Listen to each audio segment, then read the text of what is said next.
Kendra and Michael here again to talk about the run segment of the Mount Taylor Winter Quadrathlon. If you're interested in knowing more about the gear required for the other parts of the winter quad, the bike, ski, or snowshoe, check out the other videos we made on our social media. The run's probably the most, well, I guess that and the bike are kind of straightforward, but one of the more straightforward sections of the course.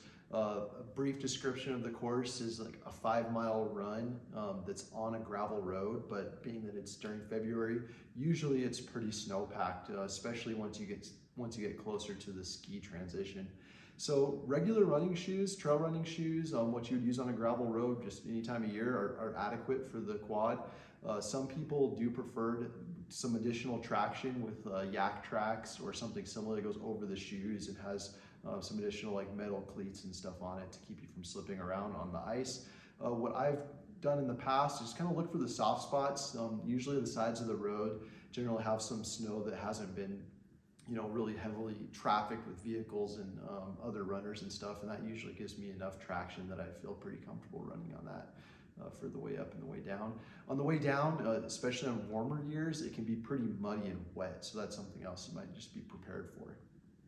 There's not really a specific kit you need as far as clothes go for the run portion.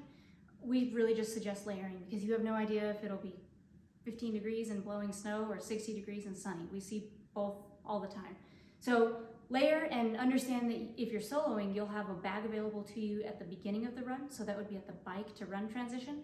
And you'll have a separate bag available to you at the end of the run, which is at the run to ski transition. So pack those bags with plenty of gear that'll get you through warm days, cold days, extra gloves. We do suggest that you be prepared to get wet, especially on the run down, because a lot of times, especially if you're not that strong of a skier, I've been there, you can get pretty wet on the ski down if you're doing any crashing. And so it can be nice to put on nice dry socks before you start the run down.